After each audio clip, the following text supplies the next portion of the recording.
the story of the wise men that we're gonna see, you need to try to count how many wise men are they and what gift are they bringing to Jesus. Bye. The story of Christmas. Jesus and the wise men.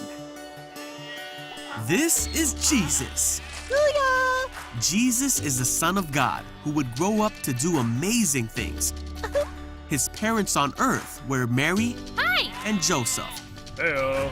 Jesus was born in a barn because there was no room for him anywhere else in Bethlehem. Bethlehem was part of Judea, an area that was ruled by a king named Herod.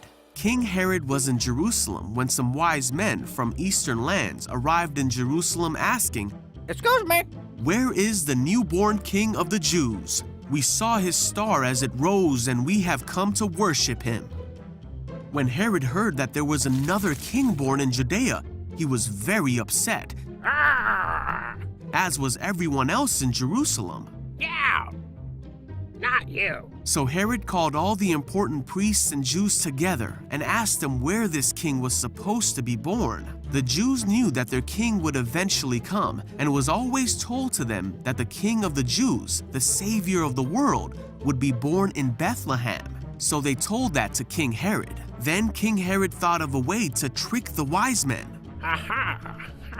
So he called a private meeting with them and learned from them when the king of the Jews' star first appeared.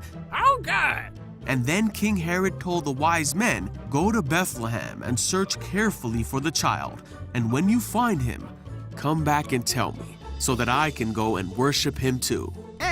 Okay. Hey, on your way. But secretly, Herod wanted to know where the king of the Jews was so he could get rid of him. So the wise men went on their way, and the star they had seen in the east guided them to Bethlehem. It went ahead of them and stopped over the place where Jesus was, and the wise men were filled with joy. Woohoo! They went into the house and saw Mary and Jesus, Hello. Oh, look. Wow. and they bowed down and worshiped Jesus. Wait. They gave him special gifts fit for the king that he was: gold, frankincense, and myrrh. Then God warned them in a dream to not go home through Jerusalem, where King Herod was, but God told them to go home a different way. So they did. And then an angel appeared to Joseph in a dream and said, "Get up." The angel told Joseph to go to Egypt with Mary and Jesus because Herod was looking to kill Jesus.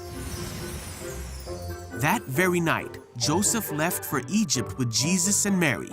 They stayed in Egypt until Herod was gone, and it was safe for them to go home to Israel. When they returned, an angel warned them about the new ruler of Judea, who was Herod's son. This way. So Joseph and his family went to the region of Galilee and found their new home in the town of Nazareth, Look good? Yep. We'll take it. where Jesus would grow up and eventually do all the amazing things God had planned for him to do.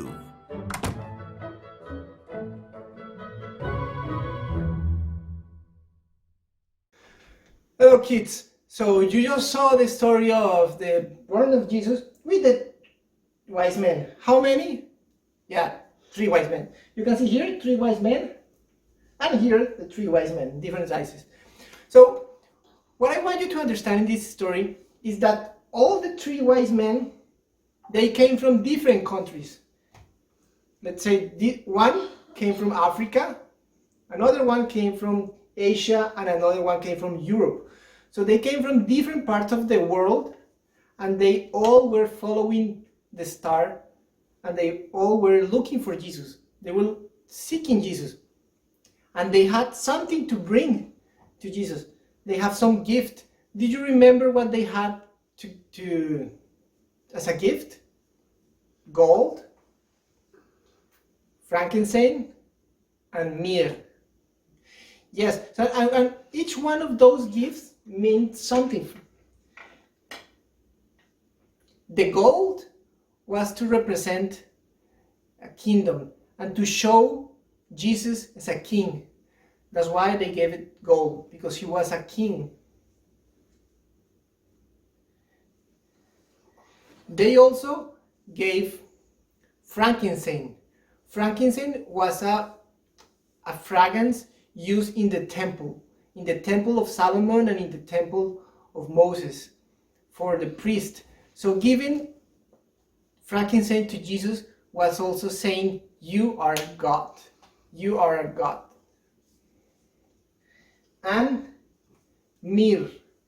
Myrrh was also a perfume, a fragrance used for the dead bodies, for the people who was dying.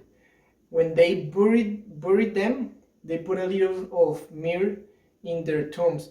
So that was to show that Jesus was going to have a sacrifice at death. And that sacrifice, is the cross that he did for all of us.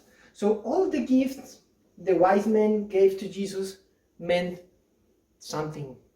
So this Christmas is going to be a different Christmas for you, for me, for everyone in the world. Perhaps you're going to have less gifts or more or none at all. But we want you to understand that the gift doesn't matter.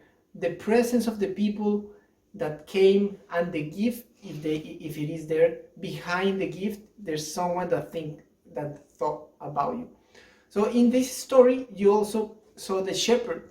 The shepherds came to worship Jesus, and they have no gift because they have no money to buy something. But Jesus was also so happy to see them. So in this Christmas, if you have no gift, be happy because you are with your family and you are able to see this video and have food and have a roof over your head, and that's something to be grateful for. And if you have gifts, doesn't matter if it's the car you're waiting for, the doll, the toy that you're expecting, but whatever they give you, behind that is someone that is loving you, that is thinking about you, that is saying, hey, I thought about you and I bought and I brought this for you and I pack it as well. And that's what makes the gifts special. Not just the gift itself, but the person behind. So in this Christmas, be grateful with what you have, and also remember, what can you give to Jesus? Your heart, your life, your behavior. Leave your sin behind. There are many things you can give to Jesus. You can also say, write down a letter for him, draw a picture, sing a song for him. So this Christmas, be happy with your gift and give also something to Jesus. Have a Merry Christmas. God bless you, and see you next year. Bye, kids.